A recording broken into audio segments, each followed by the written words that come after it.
Diverse voices. Unique sound. Not the same old thing, different. This is NoCo FM.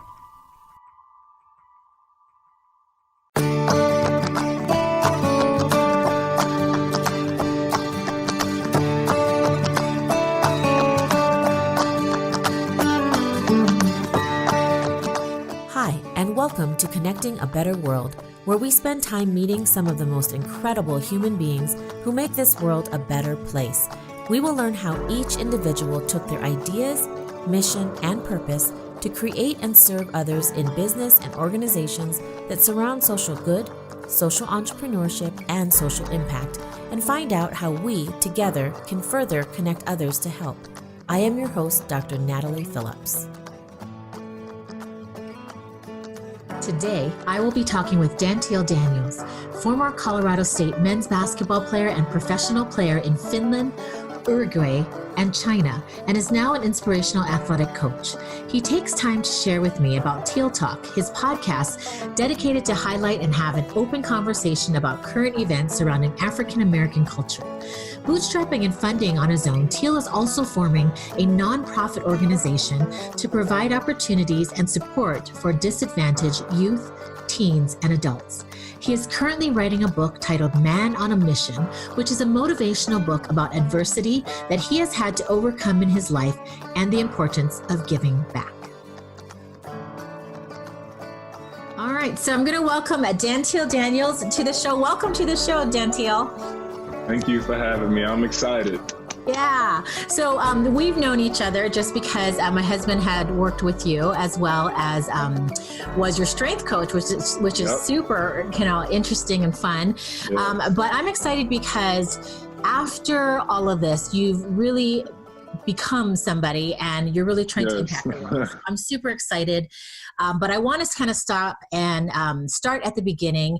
And I want you to tell my listeners a little bit more about you. Let's talk about you, maybe growing up in basketball. You were a player here at Colorado State University, came back to be a GA. But I'm just curious, did you start off thinking that you were going to play basketball growing up or even be a coach? So talk me through your childhood and kind of where all that started.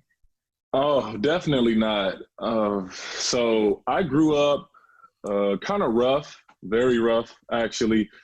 Low expectations. Not a lot of people really, I think for me and my family, graduating high school was kind of the pinnacle. So I grew up, welfare, Section 8, low income, all of those things. And nobody in my family had set the example just as far as just kind of breaking through the glass ceiling. So I was the one, but I never really liked basketball. I was always tall for my age, but we never really had enough money to be able to put me on a team to be able to support that. And we didn't have a car. So it would be difficult to get me to and from practices. But as I grew up, I learned to like the game, and I've always liked it. But when I finally was able to play for an organized team, when we moved to Wentzville, a suburb of St. Louis, about 25, 30 miles west, that's when I really kind of started to love the game more, and I found out that I could play. So I think my story for those people who don't know, I was just a person who never gave up. I had a golden opportunity, and I took it. And I held on to it, and from that opportunity, I just kind of rode it till the wheels fell off. And even now, I'm still reaping the rewards of basketball. And growing up, it wasn't anything that me or my family or anybody that knew me thought that I could be a professional athlete or go on to play in 3 different countries or have 2 different degrees or just being able to travel the world and see new things. So I'm just, like I said, a person who never gave up. A lot of the obstacles in front of me, I've always pushed through. I've always been a person to just be like, well, I might not know this, but I can figure it out. I can figure things out. And so just going back to my childhood, I've always been like that. I'm the youngest of 5 kids, so I've been fighting adversity for my whole life. I've always been, picked on for being the youngest with my brothers and sisters, and they always teased me for being the baby. But as I started to grow taller and bigger and stronger, that the teasing and the stuff stopped really, really fast. So I was just somebody that really never gave up and made the most out of every opportunity I had. Wow. So what age were you then when you started to play? My first year playing basketball, organized basketball, was 13 years old. Okay. And I didn't really know my left from my right, but I tried to make it work. Wow. Because you had a pretty successful career, even at Colorado State University. You went on and played in 3 different countries, right? Yes. Professionally after that.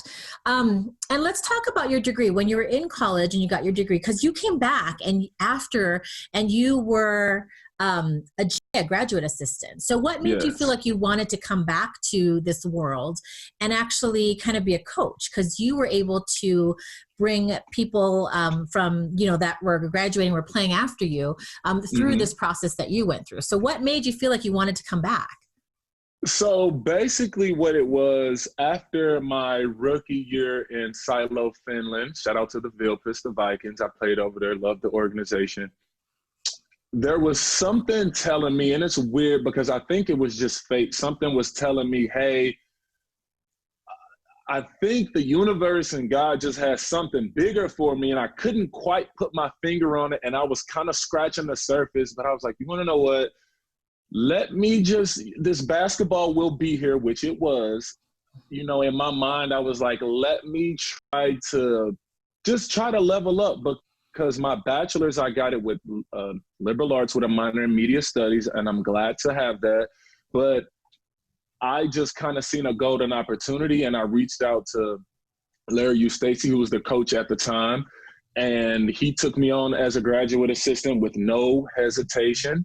And I think for me, being the person that I was, I came in, I did a great job with being a GA and just being a sponge and learning everything. But more important, the biggest thing for me was getting a free master's degree. Because coming from where I come from and my family, a master's degree it's unheard of.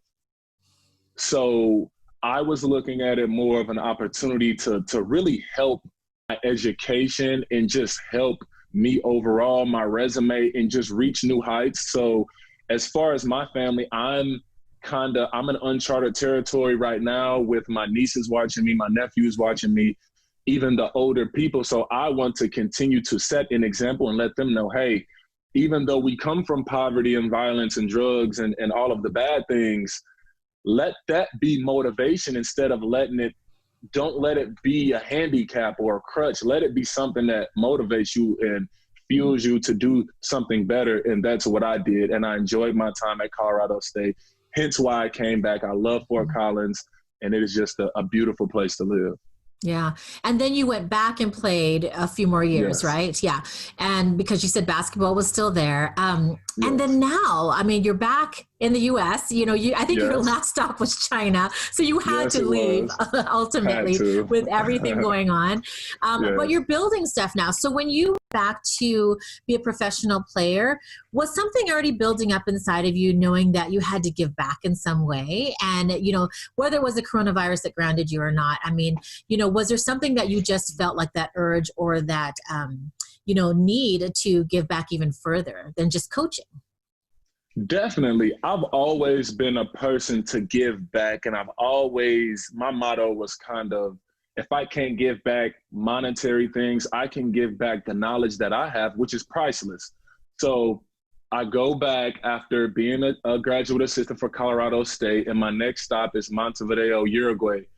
And something there, it was just a calling, because I've always wanted to give back, but now more so being on the other side and having that experience as a GA and working with these players closely and seeing the relationships that I've built, and for those guys to look at me as a mentor, and for those guys to really confide in me, like I've confided in your husband, JP, and I've confided in other coaches.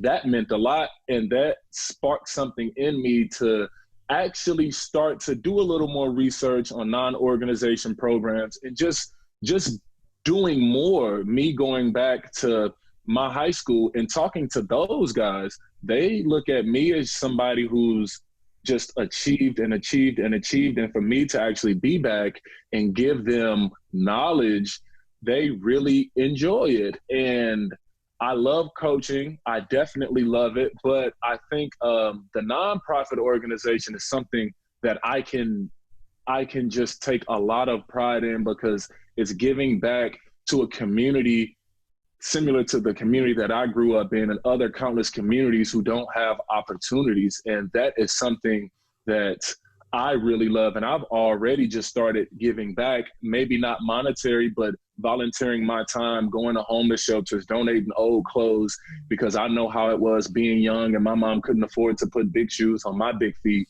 So I always donate my old shoes. I never sell them. I donate them to the Salvation Army, which is one of the shelters I actually lived in growing up. And that's why I have such a deep connection with giving back, because I know how it feels to be on the other side of receiving. Yeah. So let's talk about your nonprofit organization. Now, I know that, you're still building it. You're funding it yourself. In fact, I need to introduce you to somebody too, because I had somebody, his name is Alex Koenigsberg, but he actually helps nonprofits find funding, and he's a grant writer. Wow. Yeah. Wow. So I had him on my show, and I'll introduce you to him. But I know about, funding nonprofits just because, my husband had started his own as well. And we just kind of did whatever we could. But I feel like, especially with what you're doing and how you're giving back, there's a lot of ways to get funding to maybe even get you started faster. I also have a friend that I wrote my book with that helps people start nonprofits as well. So I don't even know if yours is under the 501c3 yet or anything like that, but I can get you introduced to her. But she helps people actually get a nonprofit started within 30 days. So she's got a different program. Oh yeah. So I've got a lot of different connections for you as well. Please. But I want to hear about what it is about this nonprofit. So that way people that are listening can also offer the help that you might need. So what are your plans for this? And I don't even think you have, I don't even think you have a name yet for it, right? But you're just what are the thought processes? Where are you? So I do have a name. It's called Opportunity Ahead. And so my mission statement is to provide opportunities while highlighting and supporting disadvantaged youth, teens, and adults through fundraising, wellness programs, and partnerships. So basically, starting off, I know I can't get that I can't do the adults and everyone at one time. So my focus primarily starting off is the youth, the young kids, because the kids are our future.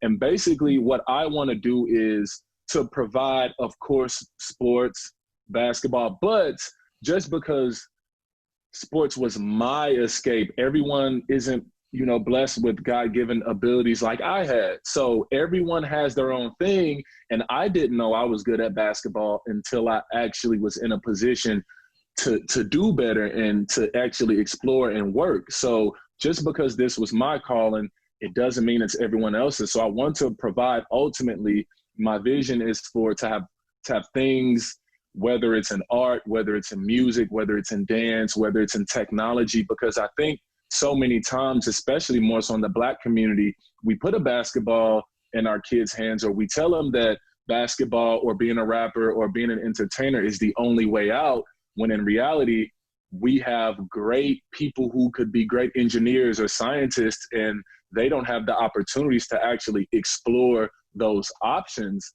So I've created, what I wanted to create is just something that really gives back to the community, and the communities that are underserved, the communities that don't have funding, the poor communities where everyone thinks that there's no way out. That is my target place, and those are the places where I look to make a difference in. Yeah. Are you thinking of being more like a brick and mortar type of place where it's grounded? Or is it something where you're going to provide opportunities by helping fund these for people that might apply for, your help, that type of thing? Like, what's your thought process about that? Definitely help fund these, because I think with communities like that, there are opportunities there. They just don't know. They simply lack the knowledge of knowing, hey, if you write into this, you could win, $5,000 towards a scholarship to somewhere. But a lot of the times the expectations are so low that their mindset isn't even thinking about college. It's thinking about where's my next meal going to come from. It's thinking about, am I going to be safe? It's survival. So definitely want to help funding and help give awareness to different things that are available that they didn't know was available. Yeah. So I see it as a couple of things, definitely something where you might provide funding, scholarships, Yes. maybe even the connection to some of these opportunities. Yes. I also see it because you have sports as a background and you were a coach, some opportunities where you could have speaking gigs as well. Yes. You did an excellent job. I mean, I wasn't really tuned in, but I would come and go, where you spent some time with my son's club team as well, Yes. just inspiring them. And so just maybe hiring you on as a speaker for, an inspirational speaker for different teams might be another opportunity to allow even the kids that are in these, even whether it's club sports, whether it is recreational sports, they might want to have a speaker like you to come in. So I can see that as well. Maybe, are you thinking of any on the ground like camps or anything like that besides even having the connections? Like if people are listening to this and they have a connection where they're like, oh, I see what he's saying, and I see that there are certain populations out there that don't even know what's out there. Like I need to get connected to Tiel because I need to make sure that he knows about this. So as he's going into these different communities or environments, that he can talk about maybe my organization that would be happy to give a scholarship. So you need those types of connections as well, right?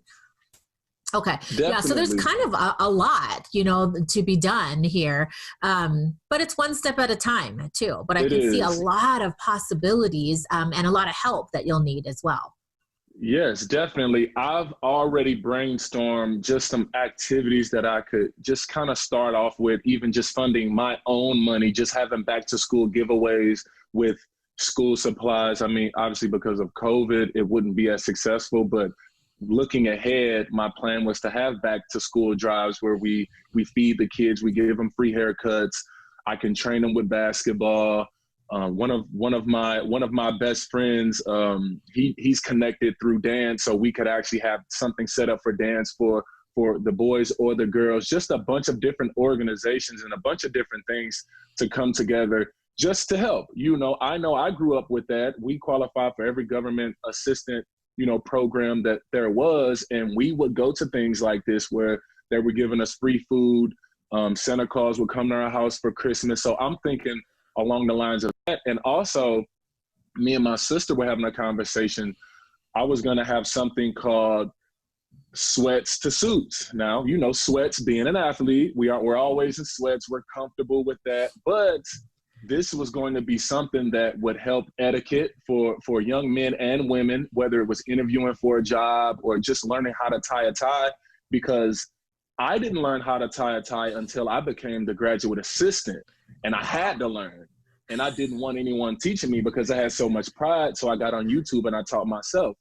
So that's something that little boys and even little girls, they need to know these things for when they get older. And if you want to be, successful in the real world, you have to know how to talk to someone. You have to know how to maintain eye contact, firm handshake, small things like that. And that's something that I'm really trying to touch on all bases. It's the small things that come together to make a big impact. Yeah. Ooh, I love that. Okay. So as you're talking, I've got tons of ideas for you. Okay, so I was trying to remember, but I was listening at the same time. Okay, so for school supplies, a great idea if you still want to do that, even though I understand COVID and everything like that. I know that you're not here anymore in Fort Collins, but I know Realities for Children, they do have backpack stuffing areas that they have with my son who is in Young Men's Service League. And so I might actually have you come and talk to them. Oh, that would be because great. They had a tying session as well. It's part of life skills, but they helped out with stuffing backpacks. But if you can't do something physically like that, I don't know if you knew that there are wish lists on Amazon. And so if you want to organize something, you could go to Amazon, make a wish list, because I know teachers do it at the same time. And then people, and you can just provide a link to, you can do it under your nonprofit versus your name. And you can just say, these are the supplies that I need. And then as people go shopping on Amazon and they click into where that is, they're like, oh, I can afford to a couple more bucks to offer, you know, a backpack or this type of supply. And they go to your wish list and they click that and they'll buy it and it goes directly to where you need it to go, like if it's to you or something like that. So that's an idea for that. Good idea. I was thinking of your sweats to suits. Another cool thing would be if you were going to take donations, because I know that there are a lot of places and organizations that take donations for, like even for myself, professional wear clothes that I don't wear anymore, to take it to for women who are going to go in for a job interview, or for men that might need that for a job interview, things like that. So if you were going to collect donations, things like that, it could create something where you could have maybe a storage site where you are and get these collections. And then as people need that for their interview, as you're teaching them how to talk to somebody, maybe part of that session allows them to come with you and look at a particular item of clothing that they might need for an interview. So that might be something that's cool. And then the other thing, only because with our book coming out and we talk about different goal setting, you have so many great ideas. I would love to see them chopped down into smaller goals. So even if you're like, okay, I want to do this, I want to do that, sometimes it can get overwhelming. So, you know, chopping that up into, okay, if I plan just 4 events for the year, one every quarter, I can pull this off, you know, and then maybe it's an event that repeats every year. Or if you want to do it one a month, you know, something like that, or one every other month, you could do 6 a year. And you start chopping up your events and some of these great opportunities that you're going to provide into smaller chunks. You focus on that, get your partners in together, you know, and see how that goes, because it just seems like there's so much that you can do. And I don't want you to get overwhelmed because you have such a great drive and motivation. But what I'm learning from my partner that we wrote the book together is chopping up goals. Like if you see, because I'm kind of like you, I'm like, oh, I want to do that. Oh, I want to do that. I want to do that. But chopping it up into different pieces also allows you to say, okay, this is more doable. I got to get this done to get to the next one, or things like that. It might actually help out. So that's super, super exciting. I love that. Okay. So, let's talk about your podcast, because I'm really interested about that as well. So you started a podcast called TielTalk, and where is it located? How do people find out and find out where to listen, and what is it about, and when did you start it? Okay, so people can listen on Instagram. It's at Tiel_talk, TIEL_talk. I decided to start this about 2.5, 3 months ago, and I was just inspired by what was happening with George Floyd and Breonna Taylor, and just kind of the state of our country at the time. And it started off as me and my old teammate that I went to Southern Illinois Carbondale with, and we were just talking about race and police brutality and things like that. And I had so much fun, and I loved it so much that I was like, you know, I think I might just kind of want to start a platform of my own to talk about, we don't just talk about racism and police brutality. We talk about a variety of things. And so far I've had an Olympian in Gwen Berry. I've had a provisionally licensed professional therapist. I've had an Army vet. I've had an entrepreneur, and I just had a biochemical automation scientist. Wow. And we talk about just a variety of things, Black representation in areas where you don't see a lot of African Americans in. And we also talk about sports, and we talk about COVID, and we talk about recent things just to keep the audience's attention. So that's something that I just kind of started. It was weird because I never thought I would be a person just to have a platform like that. And I was just inspired by everything that was going on with, you know, the Black Lives Matter movement and everything. So that's how everything came about. And TielTalk on Instagram, I do it every other Sunday, 6 p.m. Central Time, 7 o'clock Eastern Time. Okay, so it's live where people can actually watch the video as well? Okay. Yes. Okay. Yes. And then do you save the recording to multi-purpose it so that you can drop it onto a podcast platform? Okay. So it's going on out as an audio podcast? No audio podcast. For now, I just have it on Instagram because I'm tech savvy, but I'm not that tech savvy to where I'm really, hip and familiar with all those things. But as of right now, all of the recordings and everything I've done is on my Instagram page, but that is a great idea. I will look more into that just so I can kind of reach more people. Okay. Oh my gosh, we got to talk because I'm like, okay, you can save it here, post it here. I will help you, or I will help you get connected as well. Thank you.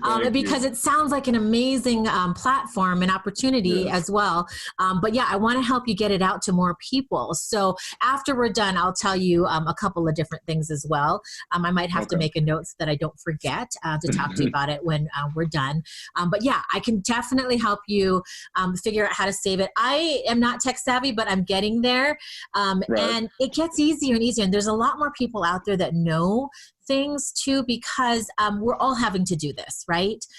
So you don't want to just waste your time just putting on Instagram, because I can see how you could get a lot more reach with some other ways to spread that out. So we'll talk about that later.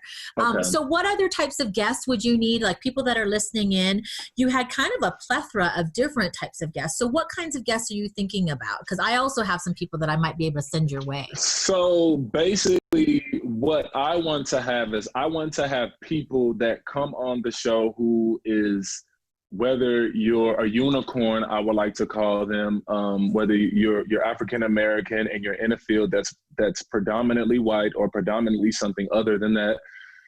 People that you don't have to be African American, but people that are making change similar to this, someone that's making positive change in the community, whether it's through education or you're on the, you're in the field actually doing hands-on work, just someone who's making a positive impact in their community or environment in some way, shape, or form.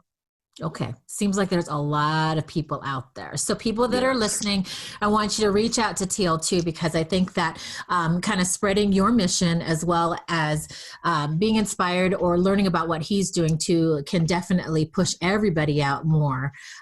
So that's exciting. Okay. Let's talk about your book. I didn't know about your book. Okay. So you're writing a book. It's called Man on a Mission. Where are you in the process? What inspired you to start writing?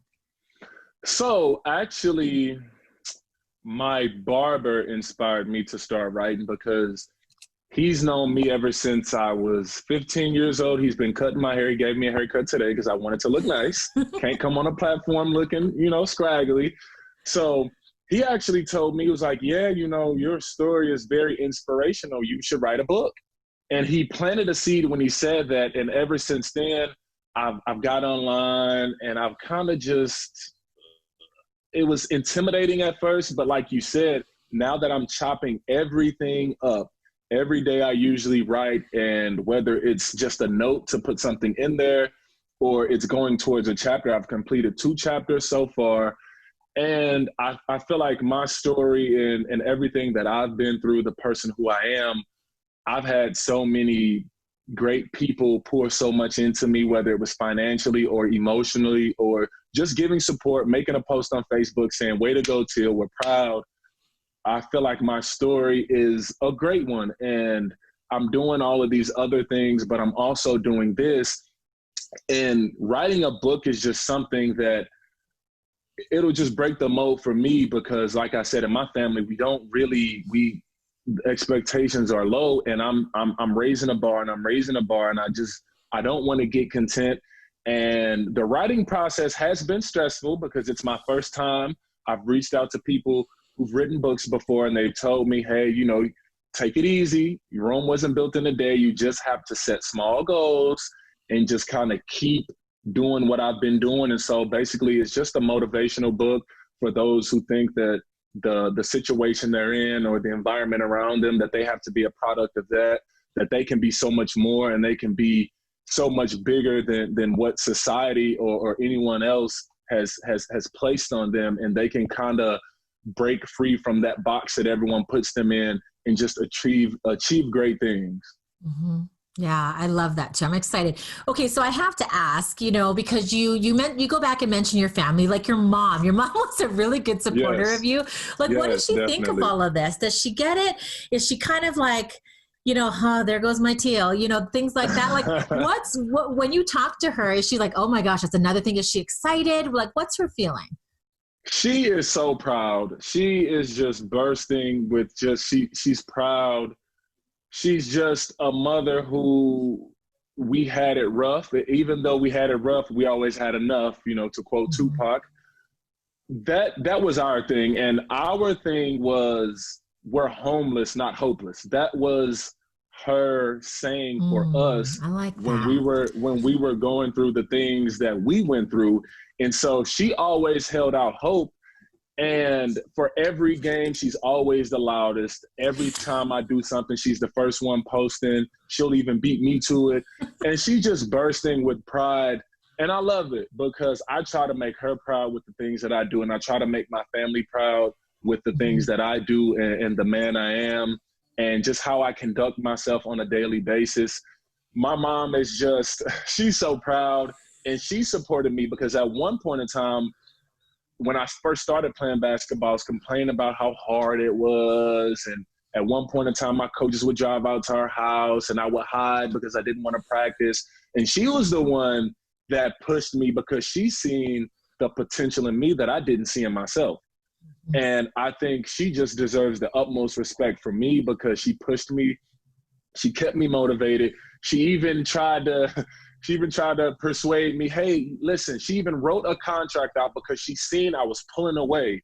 She wrote a contract out and it was a full list. And it was like, look, if you sign here, I'll even add in an extra $100 signing bonus to make it more basketball-like, just to push me. And then I thought it was just dumb. But now I look back and I was like, wow, she really saw potential in me that I didn't see. And she was doing everything in her power to motivate me to stay on the path that I'm on now, and I'm forever grateful. Yeah. You gave me some good ideas with my own son and contracts. I'm like, maybe Yes, I should write up a contract. yes, I love definitely. it. Yeah. Okay. So, have you had any projects or stories or met anybody that may have touched your heart and maybe continues to give you this inspiration to give back in this way or this motivation to give back in this way? I haven't met anyone specifically, but I think because of my background, that's all the motivation I need. And I always see stories online and I would be motivated by that. But just my background, how I grew up and how just remembering when we stayed at the homeless shelter at the Salvation Army and we would see, me and my two sisters would see the donation truck come and they were hand-me-downs, but to us they were new and we would race to see who could get there first. And great. It was such a great experience and just such a great memory that I had. I want to be the person to give that memory to someone else. And giving back to me, I didn't understand it until I got older. And I want to be the change and I want to affect one person and that one person affect another person. And it's a snowball effect. I probably can't reach everybody, which I know I can't. But if I'm the inspiration for one person and that one person inspires someone else, that's my lifelong mission. That's ultimately what I want to do. I feel like that's what I'm put on this earth to do. Was basketball was just an avenue and an outlet to meet the people I needed to meet to get to my actual calling, which is giving back.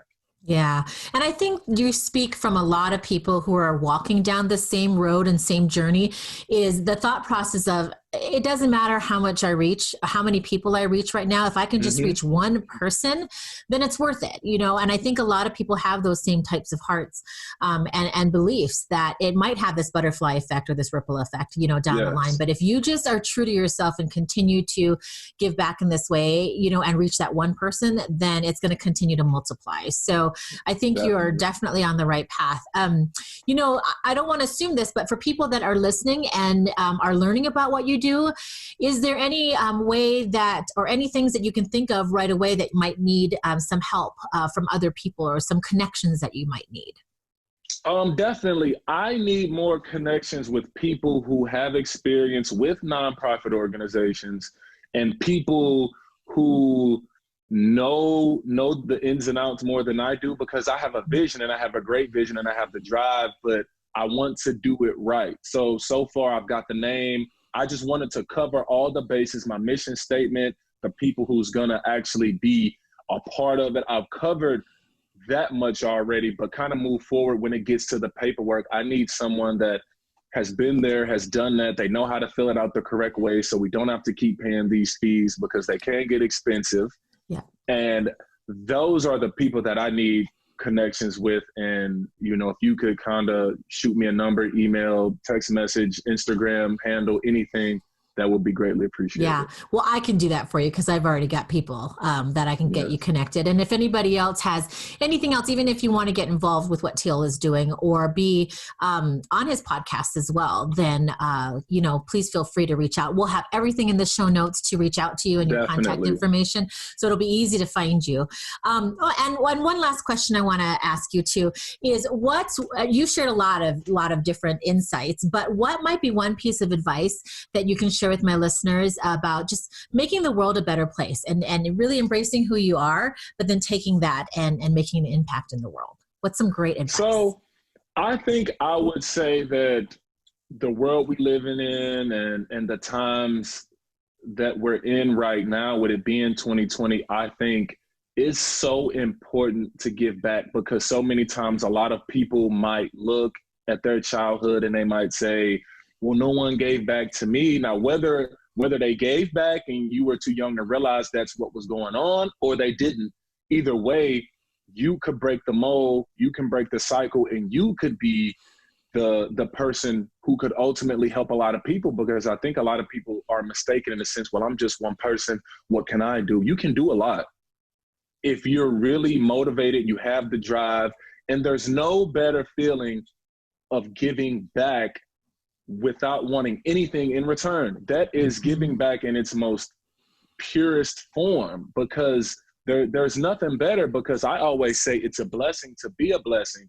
When I go train kids or do something and it's free of charge, I don't want anything other than just the satisfaction of these kids who probably wouldn't get this type of training or this level of training for free. I don't want anything. I love to see them enjoying it, getting better, and they know that I'm very knowledgeable with the game of basketball and skill development. So small things like that is what people should build on, and giving back is such a great thing. So giving back is just something that everyone can do, and you don't have to give back financially. You could give back the knowledge that like I do. So if everyone gave back, and we would make this world a better place, and I truly believe that. Oh my gosh, I do too. Well, Tiel, it was so great to catch up with you, and it's so awesome to learn a little bit more about you. I feel like a proud mama as well. I think a lot of the athletes that come through that we get to spend a couple of years with, end up being very close to us. And you're very inspirational for my son, and very inspirational to our family. And it's so awesome to see you doing so well. I'm so excited for you. So thank you so much for giving me this time to spend time with you and learn a little bit more about what you're doing. Thank you so much for having me. I just want to say your family is great, classy, upstanding. You took me in when I was so far from home and I didn't have anybody. I spent Christmas with you all. And I just want to thank you from the bottom of my heart, because you all didn't have to do that. You got me gifts, and I was able to meet your son and your daughter. So I thank you for that. I thank you for being somebody that has helped me along the way during my journey to get to where I am now. So you are appreciated. And shout out to JP, the greatest strength and conditioning coach around, one of the coolest guys you'll ever meet. Thank you for having me on. Awesome. Thank you. Thank you.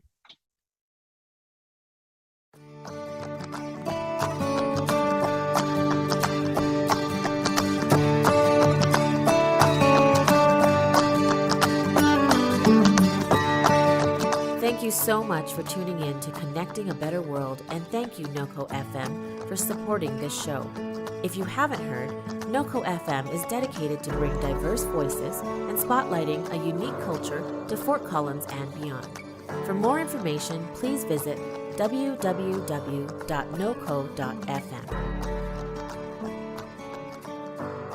If you connected to something in this episode, we would love to hear from you.